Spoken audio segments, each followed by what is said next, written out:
Começou. Bom dia, pessoal. Estamos iniciando aqui uns minutinhos antes a live. Bom dia, pessoal. O pessoal já está começando a entrar. Esperar mais um momentinho para eu explicar a vocês como é que vai ser a nossa live. O professor Zé Gomes também daqui a pouco vai entrar também. Bom dia, pessoal. Deixa eu explicar para vocês mais ou menos como é que vai funcionar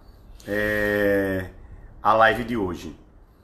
Eu sou professor de contratos, professor Zé Gomes é professor de obrigações e nós sabemos que essa pandemia está tendo reflexos inúmeros nas relações contratuais.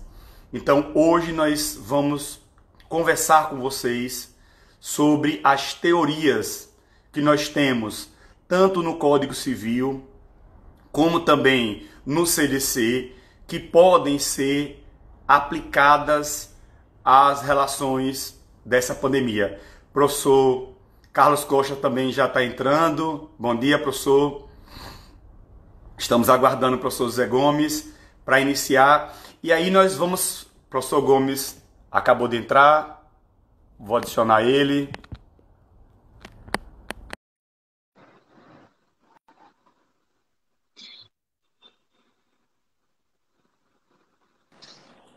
Bom dia, Deus, tudo bom? Tudo bom? Tudo jóia. Acabei de iniciar a live e estava explicando a eles o que é que nós vamos tratar hoje. Selecionamos, conversamos ontem e decidimos falar tanto do Código Civil, as relações que nós temos das teorias do Código Civil com a possibilidade de aplicá-las tanto nas relações de consumo como no Código Civil e falar também das relações específicas consumeristas, além de falar das últimas mudanças que nós tivemos no Código Civil em relação à revisão dos contratos. Então, na verdade, a gente vai ter uma conversa, né, Gomes? Vamos complementar, eu vou falar um pouco, o Zé Gomes vai falar um pouco, a gente vai também anotar aqui as dúvidas que vocês vão ter sobre as teorias, sobre os exemplos que nós vamos falar. A professora Clara acabou de entrar, professor Carlos Costa, vários alunos eu estou reconhecendo aqui. Então, a gente decidiu inicialmente falar de alguns contratos. Vamos falar de contrato de prestação de serviços educacionais, vamos falar de contrato de locação, vamos falar de contrato de transporte aéreo e hotéis. Isso não quer dizer que vocês não possam também sugerir outros contratos que a gente também pode falar aqui. Então, inicialmente, eu vou falar sobre as teorias do Código Civil que podem ser aplicadas nessa época de pandemia e depois eu vou passar para o professor Gomes falar das atuais mudanças que nós tivemos sobre a revisão do contrato. Então, em termos históricos, nós temos três teorias que podem ser aplicadas nessa época de pandemia. A primeira, e a mais antiga, é a cláusula rebus sic stantibus. A tradução dessa cláusula significa as coisas devem permanecer do estado ou do jeito que se encontram. Essa teoria é muito antiga, é a mais antiga de todas, mas ela só se aplica a eventos naturais, a eventos extraordinários. E ela não está expressa no Código Civil. Posteriormente, dentro de obrigações, nós temos também uma teoria, que é a teoria da imprevisão. Ela está tipificada expressamente no Código Civil e ela é aplicada toda vez que há fatos imprevisíveis e fatos que atingem toda a sociedade ou grande parte dela.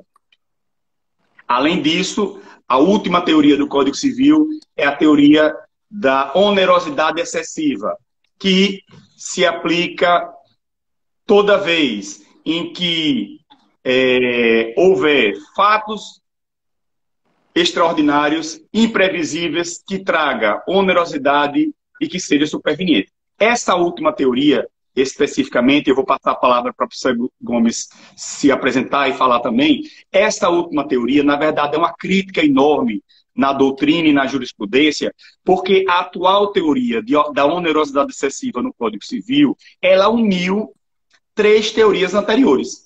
Porque, veja, se dentro da teoria da onerosidade excessiva do Código Civil, nós temos os requisitos fato superveniente, onerosidade, imprevisibilidade e que o fato seja extraordinário. E esses requisitos, os quatro, são requisitos cumulativos. Todos eles têm que estar presentes. Então, o que é que o Código Civil fez? O legislador fez? Pegou a teoria da onerosidade excessiva do CDC, uniu com a cláusula rebus sic stantibus do Código Civil e somou com a teoria da imprevisão. E aí, no caso concreto, fica muito ou quase impossível ter um fato que seja ao mesmo tempo imprevisível, superveniente e que traga onerosidade para as partes. Então, essa é apenas uma introdução das teorias do Código Civil. Vou passar agora a palavra para o professor José Gomes, que ele vai se apresentar, conversar com vocês também sobre esses temas. Tá bom, Diogo. Bom dia a todos. Obrigado aí também pela presença, né? Estou vendo aqui vários alunos meus presentes, colegas, professores, né? Carlos Costa está aí, e outros professores também conhecidos, Clara, né? Nossa amiga Clara também está presente. Então, hoje, Diogo, a gente vai conversar um pouco, então, com nossos alunos que estão aqui presentes também, sobre as relações contratuais. É interessante aí o que você falou, Diogo, porque você citou a cláusula rebus sic stantibus, você falou a teoria da imprevisão e a da onerosidade excessiva, né? Dizer que não é uma novidade. Quando se fala de cláusula rebus sic stantibus, né, não é uma novidade na nossa legislação. E quando eu falo não é uma novidade, quando eu falo não é novidade, desde o nosso Código Civil de 16 para cá, porque os estudos mostram que lá no direito romano, até antes mesmo das institutas, desde o Código de Hammurabi, já havia a previsão de que o contrato ele deve se manter na forma fática como foi pactuado, né? Então, as partes devem manter a relação contratual dentro daquilo que foi planejado, dentro daquilo que foi negociado e esperado, né? E qualquer mudança imprevisível, né? E aí não se usava nem antigamente esse termo imprevisível, mas extraordinária mesmo. Qualquer mudança extraordinária que fizesse com que as partes, por exemplo, num contrato de colheita, né, não pagassem os juros se a colheita não viesse a sair, né? Então, a gente encontra na história vários momentos onde a teoria, não da imprevisão, mas a chamada cláusula rebus sic stantibus, né, foi aplicada. Aí a gente vê um momento, principalmente lá no século XVII, naquela época do liberalismo, né, motivado pelo iluminismo, pelo individualismo, onde volta a reforçar, né, principalmente pós-Revolução Francesa ali, a teoria do pacta sunt servanda, né, da força obrigatória dos contratos. Então, os contratos, lá no século XVII e XVIII, passam a ganhar uma característica de reforço, de segurança maior entre as partes, quando aquilo que eles pactuam é o que deve ser cumprido, né? Era aquela história da intervenção mínima estatal, né? Era aquela ideia do mínimo possível de intervenção do Estado nas relações privadas, né? Então, a gente vê momentos em que, ora, a legislação privilegia as partes no sentido de que elas devem manter sempre aquilo que foi pactuado, né? E, horas, algumas flexibilizações, onde algumas coisas que acontecem fora, alheio à vontade das partes, podem fazer com que aquele contrato não siga o mesmo rumo, não siga o mesmo caminho do que foi por elas programado. E aí permite com que essa parte mais sofrida, mais prejudicada, possa buscar uma flexibilização no cumprimento desse contrato. Então, a gente vê isso em vários momentos da história. E essa cláusula rebus sic stantibus, né, que alguns traduzem também como cláusula de resolução tácita dos contratos, ela também implicitamente, né, no nosso Código Civil, já diz lá que em todo contrato, implicitamente, existe uma cláusula resolutiva tácita, né? Mas o que eu queria dizer aqui é que o ano passado, o nosso Código Civil sofreu uma modificação, não só o Código Civil, mas também sobretudo a parte que trata das relações contratuais, sofreu uma modificação trazida pela Lei 13.874, né? Essa lei alterou alguns artigos do Código Civil, principalmente no direito contratual. Eu acho que alguém está pedindo, Diogo, para ver o áudio aqui. Tem algum som? Não, aqui não está tendo opção, não. Porque é como se tivesse algum som aí passando. Mas melhorou agora. Melhorou? Então, melhorou. Melhor o áudio, pessoal. Eu acho que eu vou ser conectado, não.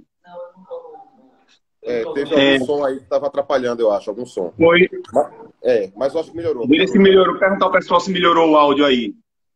Tá melhor, pessoal? Para mim também tá normal, tá melhor. Pronto. Então, Diogo, eu quero dizer que o ano passado nós tivemos essa alteração, que foi uma lei que ficou conhecida como a Lei da Liberdade Econômica, né? Onde ela trouxe e reforçou, lá no artigo 421 do Código Civil e diante, né? O princípio da intervenção mínima do Estado nas relações privadas, nas relações contratuais. E essa lei, que ficou conhecida como a Lei da Liberdade Econômica, né? Só para você ter uma ideia, ela traz aqui no 421 do Código Civil que nas relações contratuais privadas prevalecerá o princípio da intervenção mínima e a excepcionalidade da revisão contratual. Então, hoje, o Código Civil, ele, além de manter dois princípios fundamentais no direito contratual, que é a função social dos contratos e a boa-fé objetiva, né? Ele enaltece que esse acordo bilateral de vontades, e aí eu estou falando dos contratos que são paritários, como a gente chama, onde as partes sentam, negociam, discutem o conteúdo desse contrato, né, em pé de igualdade, que não envolve, não se encaixa na definição de relação de consumo.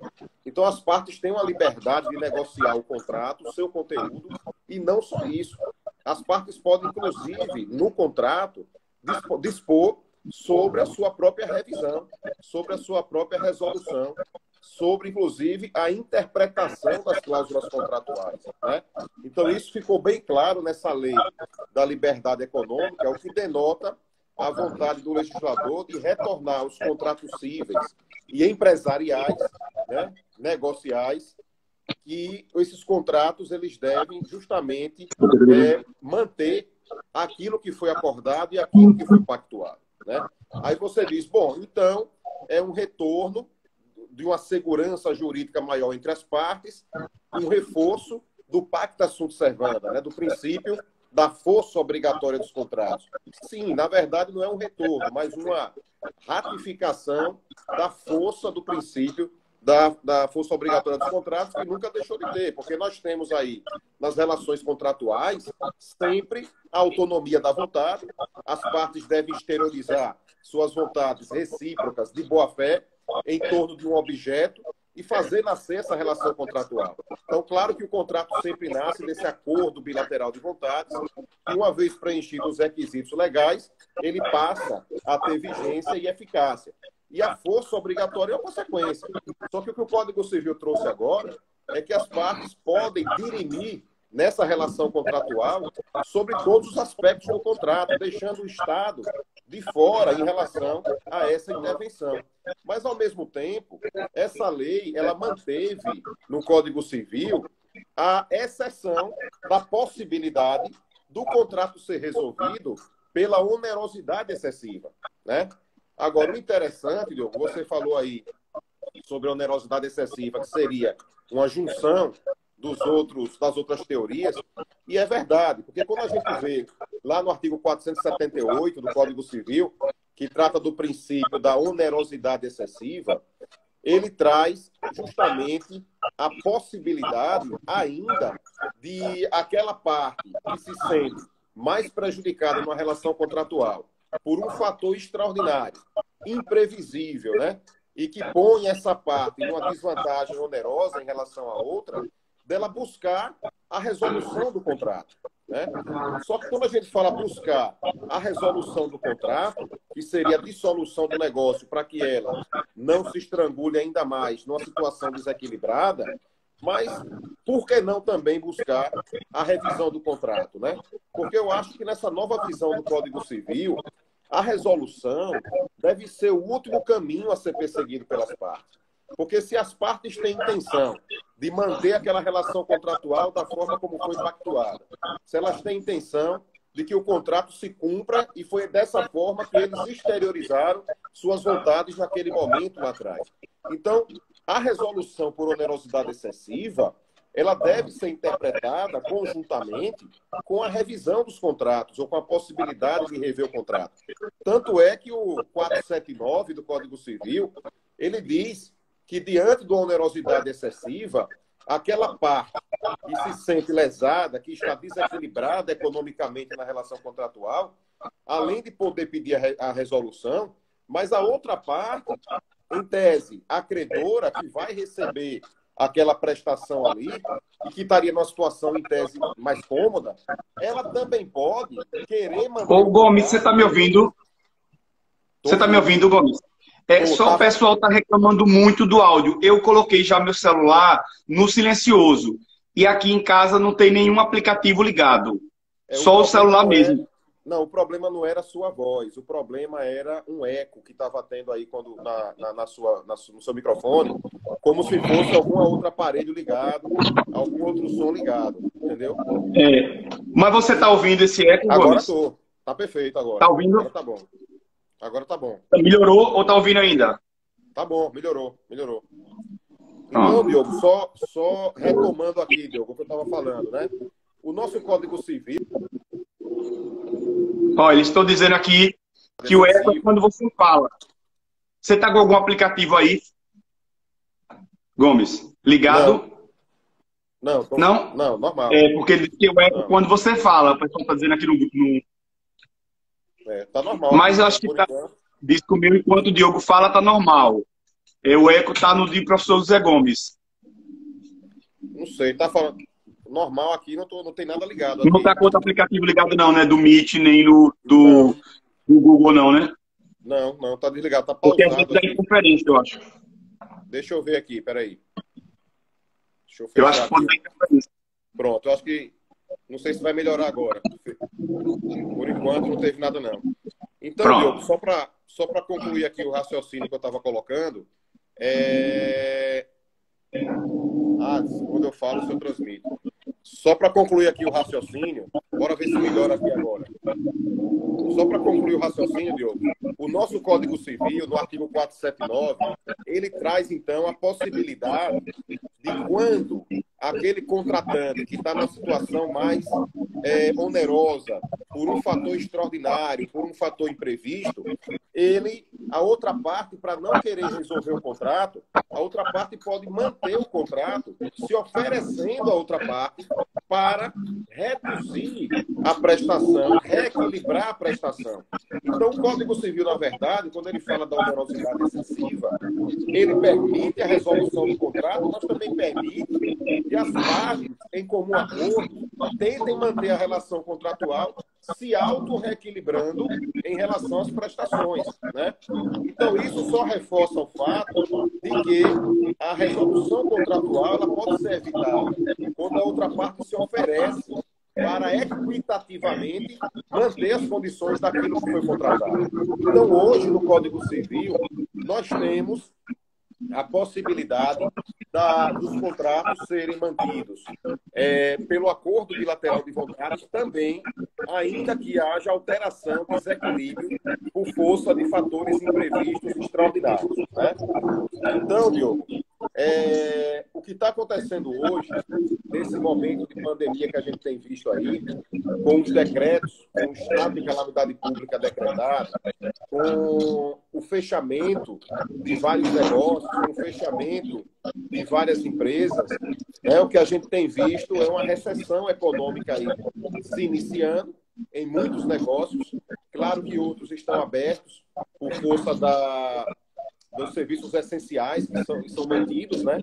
Mas muitas empresas, principalmente o microempreendedor e o empreendedor de pequeno porte também, têm sentido algumas dificuldades de manter o seu negócio funcionando regularmente, né? De manter o seu negócio girando em termos de faturamento regularmente. E isso implica numa redução do consumo, né? Porque se você tem uma recessão nas empresas do ponto de vista da sua atividade econômica, você acaba tendo a diminuição também no próprio consumo. Então, isso afeta aquelas relações contratuais periódicas, aquelas que foram pactuadas e que estão em fase de execução, em relação a criar mais dificuldade daquele contratante de cumprir, devido à diminuição da sua capacidade econômica, né? Então, nessas situações, pessoal, nós temos aí o quê? Um fator extraordinário, que foi a decretação do estado de calamidade pública, né? Com força de um evento não nacional, mas mundial, que é essa questão de saúde pública, né?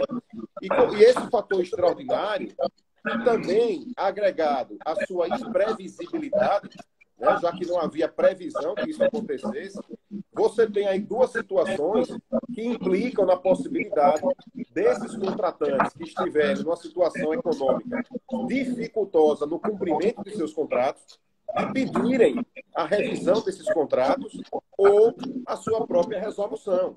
Mas Ô Gomes, o pessoal ainda está reclamando.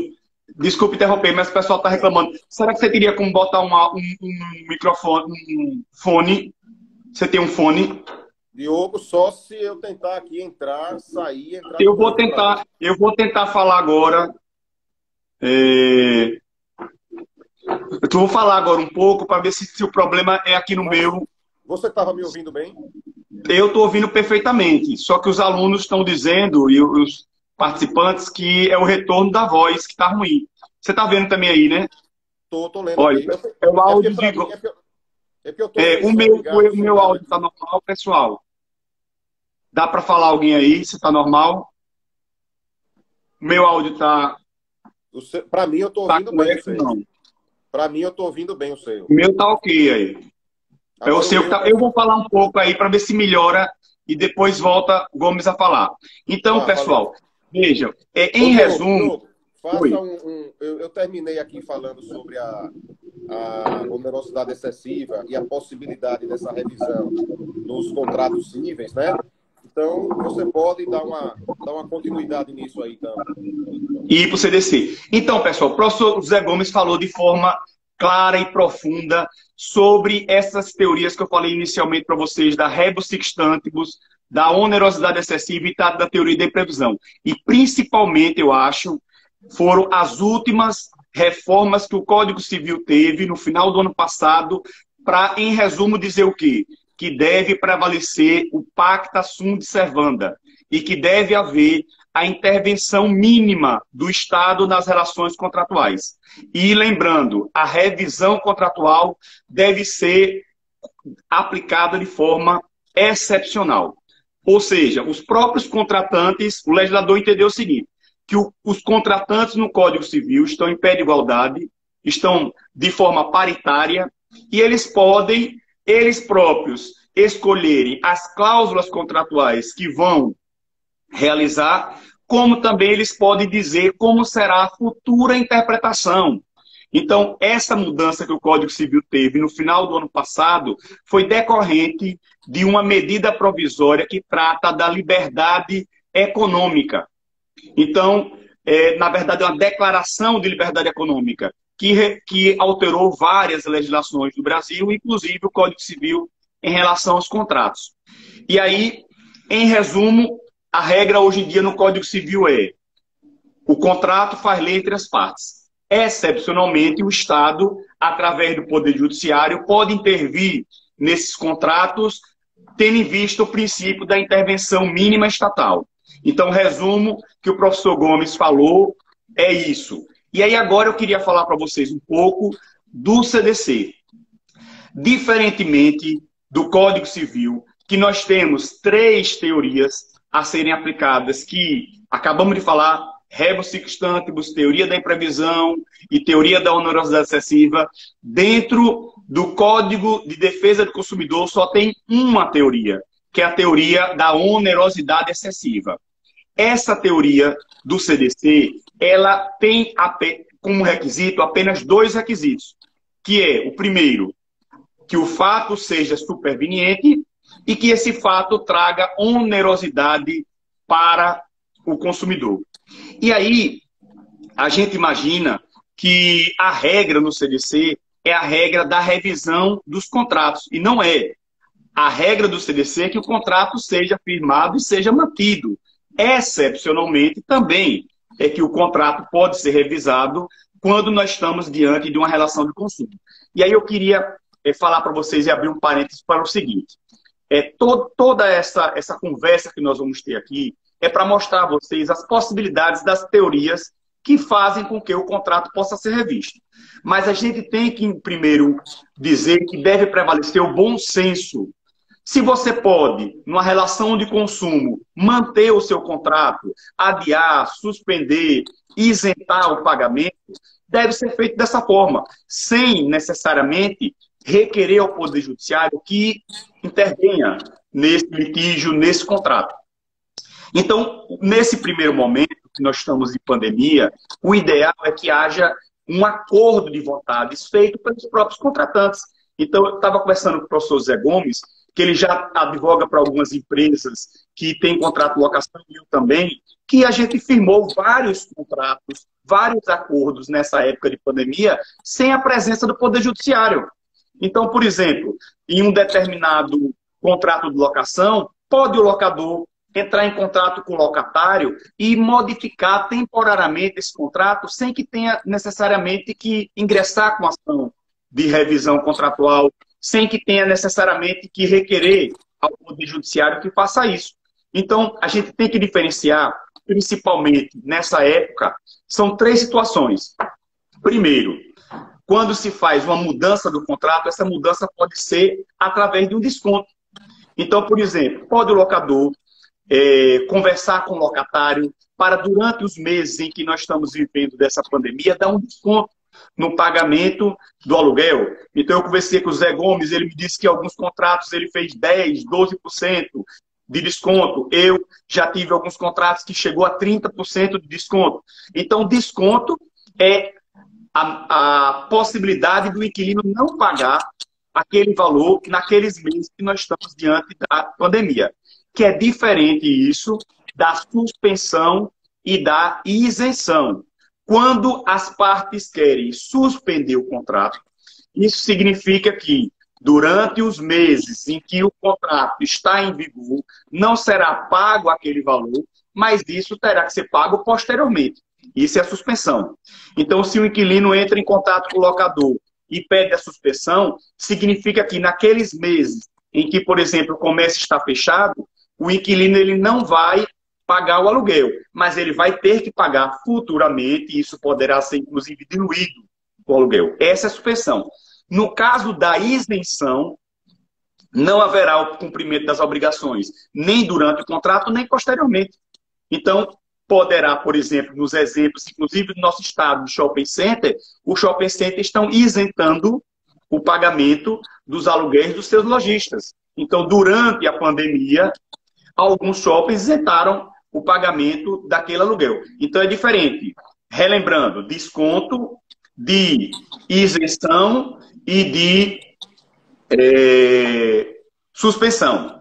Isso eu dei um exemplo do contrato de locação, mas ele pode ser aplicado, inclusive, nas relações de consumo que eu estava falando. Então, se você adquire, por exemplo, um pacote para uma viagem na Europa, através de uma agência ou através de um aplicativo, e você realmente deseja fazer essa viagem no momento posterior, cabe às partes entrarem em consenso, cabe às partes entrar em acordo e postergar essa viagem para o ano seguinte.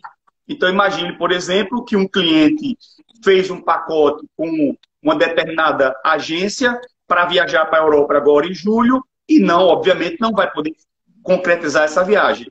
Ele pode, através de um acordo entre a agência e o consumidor, postergar essa viagem para o futuro. O que não pode, tendo em vista que não houve culpa do consumidor, é que seja imputado a ele a obrigação de pagar cláusula penal, a multa contratual, juros, correção monetária, porque ele não foi o causador do cancelamento da viagem.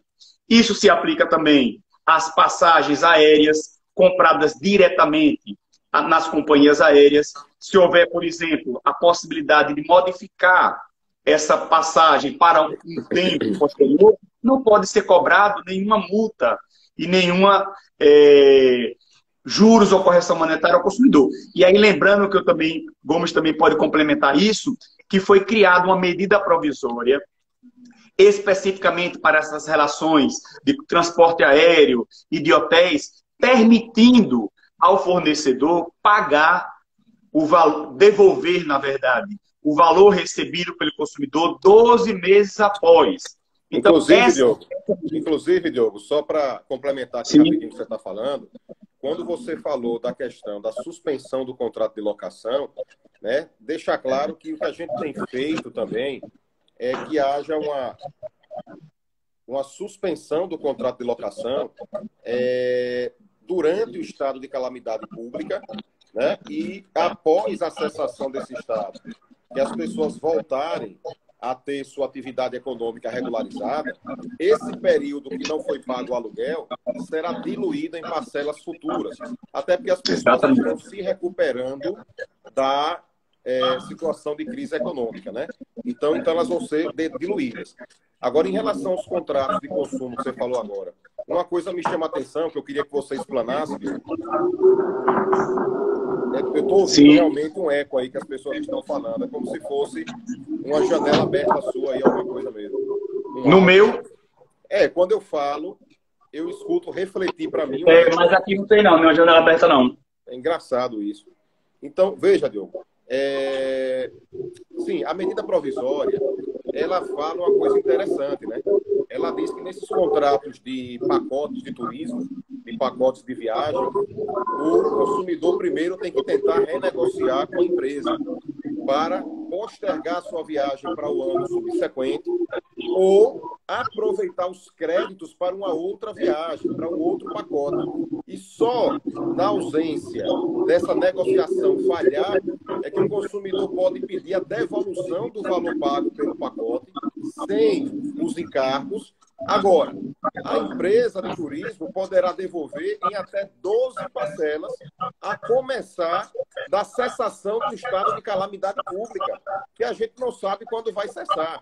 Então, se a pessoa pagou um pacote para agora, para o mês de julho, né, e ela opta pela devolução do seu dinheiro, me parece que, pela medida provisória, essa medida não é a medida primeira a ser acatada pela agência. Me parece que ela deveria tentar negociar com o adquirente do pacote para ou obter o crédito para outra viagem ou transferir a viagem para outro momento, né? Então, será que essa medida, nesse ponto, não está se chocando com as próprias regras do Código de Defesa do Consumidor, quando prevê a possibilidade do consumidor rever esse valor e desistir do negócio? É verdade. Então, Gomes, só recapitulando, a medida provisória, ela determina que seja devolvido em 12 vezes, e não 12 vezes depois. Eu acho que eu me equivoquei na hora de falar. Em 12 vezes. Então, essa da cessação. A partir da data da viagem. Não, a partir de quando terminar a decretação da calamidade pública. Ah, entendi. Então, veja, pessoal.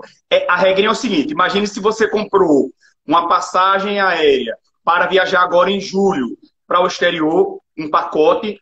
Quando terminar, segundo a medida provisória, quando terminar toda a pandemia, toda a calamidade pública, a operadora ou a agência irá devolver em 12 vezes o valor. Então, essa determinação da medida provisória, o que Gomes acabou de falar e o que eu quero complementar, é que essa medida provisória vai de encontro às regras do CDC.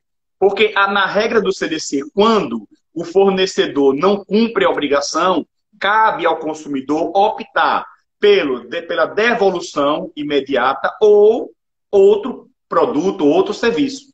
Então, não tem no CDC a possibilidade da divisão de 12 vezes para receber. Então, se essa medida provisória, porventura, não for convertida em lei, ou ela for convertida em lei, posteriormente, com certeza, o judiciário vai aplicar a inconstitucionalidade ou determinar que essa medida provisória vai de encontro ao CDC ou às regras do Código Civil. Então, Diogo, outra coisa que as partes, Diogo, tem que ter atenção, desculpe a interromper, mas para você complementar seu raciocínio, né? Outras coisas que as partes têm que ter atenção, não sei se você já viu, ou se as pessoas que estão aqui vendo já viram, várias propagandas, Instagram, internet, agências de turismo hoje, atualmente, oferecendo pacotes para momentos futuros a preço de bananas. Eu Então, vi. tem pacotes para os Estados Unidos de R$ 900. Então, assim, o consumidor tem que ter uma atenção muito grande com isso, com essas vendas futuras de pacote, porque esses preços estão sendo acordados no momento atual, né? E se no futuro, ano que vem, por exemplo, você vai utilizar esse seu pacote e lá você tem uma taxa de câmbio diferente, você tem uma taxa aeroportuária diferente, você tem outras taxas que depois a agência vai dizer, olha, seu pacote aumentou por conta dessas taxas A, B, C e D. Então, o consumidor tem que ter um cuidado muito grande de que, às vezes, vai ser difícil, pode ser difícil, não é que vai ser, mas pode ser difícil, que as agências consigam encaixar o pacote que você está comprando hoje nas mesmas condições para você viajar daqui a um ano. Ou podem querer criar dificuldades de encaixe de dias, de encaixe de horários, né? E levar você a pagar algumas taxas para conseguir isso. Então, eu acho que isso realmente é algo que tem que ser visto com cautela, uma vez que se tratam de contratos de adesão, né? Exatamente. Ô Gomes, pediram também para falar aqui de contratos, creches educacionais. Vamos falar um pouquinho sobre isso. Veja, pessoal, o primeiro ponto que a gente tem que falar em relação à educação é que as escolas, as universidades estão fechadas por uma proibição do Estado. Elas são obrigadas, elas não podem dar as aulas de forma presencial. Elas são obrigadas, aquelas que têm um sistema específico, a ministrar essas aulas por videoconferência. O Google Education, existem vários aplicativos que fazem isso. A primeira coisa que a gente tem que imaginar é o seguinte: se a universidade está no mesmo horário de aula, com o mesmo professor, dando todo o conteúdo programático, não há que se falar em nenhum tipo de responsabilidade por parte da escola, da universidade ou do curso. A questão a gente tem que analisar naquelas situações, como aqui pediram, para creches, berçários, crianças que não têm a possibilidade de fazer a aula de forma virtual. E aí eu entendo que, não havendo a aula, nesse momento de pandemia, deve haver um acordo entre a escola e os pais da criança, que não haja o pagamento. Ou se a aula está sendo feita de forma parcial, com algumas atividades enviado para o e-mail do pai, que haja um desconto. E aí nós temos também, paralelamente a essa ideia da escola, nós temos outros contratos também. Como, por exemplo, o contrato de transporte escolar, o contrato que os pais fazem com a alimentação da criança, o contrato que os pais fazem com a banca da criança. Esses contratos que estão interligados ao contrato principal, se também eles não estiverem sendo cumpridos, deve ser postergado o pagamento nesse momento. Isso não quer dizer que não possa haver um bom senso entre, por exemplo, o pai da criança e o motorista que faz o transporte escolar de seu filho, que ele possa pagar um valor com desconto, ou pagar um valor menor nesse momento, ou suspender nesse momento e pagar posteriormente. Porque a gente tem que imaginar que deve haver a cooperação entre os contratantes. Esse é um princípio do direito contratual. Deve haver a cooperação entre o motorista que faz o transporte escolar e o pai da criança, tendo em vista que ele vai ter despesas nesses meses com IPVA, com o seguro, e ele tem que sobreviver se ele só tem aquela atividade. Então, acho que pode haver aí um acordo de vontade, um consenso. Mas o resumo é o seguinte: se está havendo a aula de forma virtual, por EAD, por algum aplicativo, com todo o conteúdo programático, com o professor do aluno, não há que se falar em revisão contratual, não há que se falar em indenização. Há situações em que se permite fazer isso, há situações em que não está havendo a aula. E aí sim, nesse caso, deve haver uma revisão e deve haver um acordo entre os contratantes. O que é que você acha sobre isso, Gomes? Então, eu acho correta a posição. Eu tenho visto, inclusive, algumas creches, ensino de crianças de até 5, 6 anos, que eles estão adotando essa posição com os pais, porque também não é interessante que suspenda integralmente o pagamento, né? Porque você também desprograma toda aquela atividade programada econômica da creche e da escolinha, né? Despesas com professores, até muitos adiantaram férias de professores, ou deram férias também aos alunos para cobrir férias de professores, despesas de manutenção, material. Então é interessante que também haja uma cooperação desses pais, até porque isso vai cessar em um determinado momento e a atividade educacional é contínua, né? As crianças não vão deixar de estar na atividade educacional. Então, algumas creches têm passado atividades extra-classes, né? E nessas atividades extra-classes, há uma negociação de redução de preço.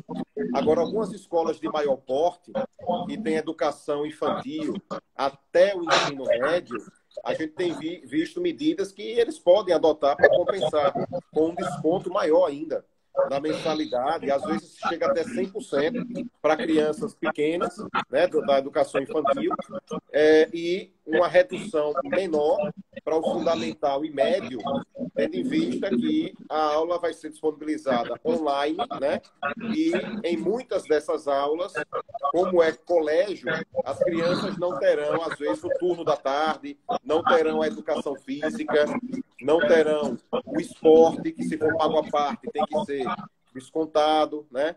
Então, alguns descontos estão sendo dados porque alguns dos serviços não vão ser prestados. Alguns dos serviços agregados ao serviço da sala de aula. Então, isso a gente está vendo um bom senso entre as escolas e os pais nessa linha de raciocínio, né? Ainda aquelas escolas que os alunos têm educação integral, manhã e tarde, também têm feito isso, porque a gente sabe que, diferentemente da aula presencial, você não vai conseguir manter um adolescente o dia inteiro no computador, tendo aula, né? É muito mais desgastante, muito mais cansativo, muito mais inócuo, né? E também não vai enchê-los de atividade extraclasse que acaba sobrecarregando. Então, os descontos estão sendo dados porque muitas atividades agregadas vão funcionar de forma menor, né? O que não acontece no âmbito das universidades, já que os horários de aula das universidades são reduzidos, de qualquer forma, né? Você não tem, por exemplo, cursos como o nosso curso de Direito, por exemplo, não tem uma estrutura de laboratórios tecnológicos que precisa, o cara tá lá o dia todo. Então, com relação a isso, não tem problema, porque você consegue manter o aluno já de nível superior, até porque já é uma rotina hoje, cursos, né, online, por aí. Agora, educação infantil e ensino médio está havendo essa repactuação, né? Porque não é interesse dos pais nem da escola a resolução do contrato, de forma alguma, né? Então, eu acho que o bom senso, o acordo, até seguindo a própria teoria da onerosidade excessiva, as partes serem chamadas para se reestruturarem e manterem o negócio é o que prevalece hoje realmente. Nessa parte educacional, assim como na parte também dos contratos de locação, né? Onde muitos são paritários também, né? Isso mesmo. A gente está aprendendo aqui, a minha primeira live, desculpe aí se o áudio ficou ruim, a gente está aprendendo aqui Melhorou, não foi? Ótimo. A gente tem ainda 15 minutos. Falaram também, tem muita dúvida, vocês podem perguntar aqui sobre algum contrato específico que vocês querem informação, mas eu vou falar um que está sendo muito debatido, que é o contrato feito com academias. Nesse caso, nós não temos dúvidas que a gente está falando de um contrato que é de consumo e que pode aplicar aquele acordo de vontade que nós falamos inicialmente. Pode, por exemplo, nos meses ou nos dias em que as academias estão fechadas, o contrato ficar suspenso para, posteriormente, essas aulas serem utilizadas pelo aluno futuramente. Se não houver a finalidade específica, aí sim o contrato pode ser totalmente extinto nesse momento e aí todos os valores pagos pelo consumidor têm que ser devolvidos. Então, existem pequenas situações, eu até estava conversando com o professor Gomes ontem, existem determinadas situações que o contrato ele não pode ser postergado, suspendido para ser cumprido posteriormente. E aí tem uma teoria que a doutrina do CDC traz, que é a teoria da finalidade contratual. Então, por exemplo, se você compra uma passagem aérea e um hotel para ir para a formatura de sua prima, que vai ser agora em junho em Uberlândia. E a formatura não vai haver porque é proibido aglomerações, nós estamos na fase de pandemia. Vai haver de forma virtual ou não vai, ou foi cancelada. Então pode, nesse caso, o consumidor não querer utilizar, não há finalidade de utilizar essa passagem, esse hotel no momento posterior. Então, nesse caso específico, que não há possibilidade de se utilizar posterior, o contrato tem que ser, nesse momento, extinto e devolvido tudo que o consumidor pagou, sem que seja abatido nenhuma consequência do inadimplemento. Juros, correção, cláusula penal. Ele tem que ser devolvido de forma integral. Correto. Isso mesmo, viu? O colega que falou mesmo utilizando o sistema EAD, não seria necessário alterar o contrato de prestação de serviço, uma vez que o contrato vigente seria aulas presenciais. Como eu disse inicialmente, esse contrato ele não foi alterado por vontade da escola ou da universidade. Ele foi alterado por uma obrigação imposta pelo Estado. Então, tendo em vista um caso fortuito ou força maior, que é o coronavírus, o Estado obrigou a escola ou a universidade a fechar. Então, essa alteração ela não foi unilateral por parte da escola, ou ela não foi unilateral por parte da universidade. Foi uma obrigação imposta pelo Estado. Então, não há que se falar em alteração contratual nesse caso. Foi a dúvida do colega. Inclusive com resoluções do próprio MEC, né? Onde passou a obrigar as escolas a adotarem o EAD para suprir essa falha nesse momento da aula presencial, que as escolas dissessem, volta amanhã presencial, as escolas têm toda a estrutura para voltar, né? A situação aqui é o contrário, as escolas tiveram que se readaptar para adotar o EAD, que o MEC passou a regulamentar, né? Então, o importante que eu vejo aí, Diogo, é o conteúdo do contrato, né? O conteúdo do contrato. Então, o fato de estar lá presencial não quer dizer, neste momento excepcional, que é impossível fisicamente de estar lá por determinação de ordem pública, então você tem que manter o conteúdo do contrato. Se o conteúdo está sendo mantido, porque outra opção não há, a não ser o EAD, e o MEC já regulamentou isso, então não vejo diferença nessa relação contratual, né? Em relação ao seu cumprimento. Exatamente. Então, pessoal, quem ainda quiser fazer alguma pergunta sobre outro contrato que a gente não falou aqui, temos ainda 10 minutinhos, mas vamos aproveitar esse pouco tempo que nós temos para resumir a nossa conversa de hoje. Então, inicialmente eu trouxe para vocês 3 teorias que nós temos no Código Civil e que pode ser aplicado para aquelas situações em que o contrato está paritário, em que as partes, elas próprias, fizeram as cláusulas do contrato, elas próprias disseram como será a interpretação do contrato. E aí nós vimos 3 teorias. A cláusula rebus sic stantibus, a teoria da imprevisão e a teoria da onerosidade excessiva. E aí o professor Gomes bem lembrou que teve uma recente alteração no Código Civil para determinar que hoje a revisão ela tem que ser aplicada de forma excepcional, e que o Estado não deve intervir. O Estado na pessoa do Poder Judiciário. Ou seja, os próprios contratantes devem dizer as suas cláusulas, devem dizer como deve ser a interpretação no futuro litígio. Então é esse panorama que nós temos hoje em dia no Código Civil e que deve prevalecer sempre o bom senso. Se as partes podem cooperar, e até o professor Carlos Costa comentou aqui na live, se as partes podem cooperar, essa cooperação é decorrente do princípio da boa-fé. Princípio esse que sempre existiu na nossa legislação. Um contratante deve cooperar. Então a gente vê várias reportagens, várias notícias de contrato de trabalho, por exemplo, de diaristas que estão recebendo uma parte ou todo o valor porque o seu patrão, entre aspas, o seu empregador, ele quer cooperar com ela, quer ajudar com ela nessa fase de pandemia. Então, prestadores de serviços, personal training. Então, é possível, sim, aplicar a cooperação. Isso em relação ao Código Civil.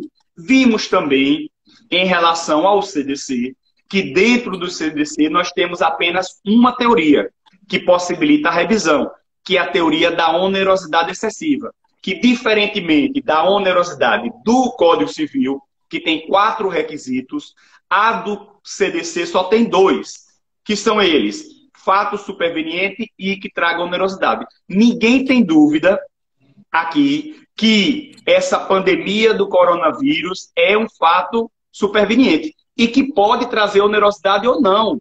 Porque, às vezes, a pergunta é: todo contrato de locação ele deve ser revisto? Não.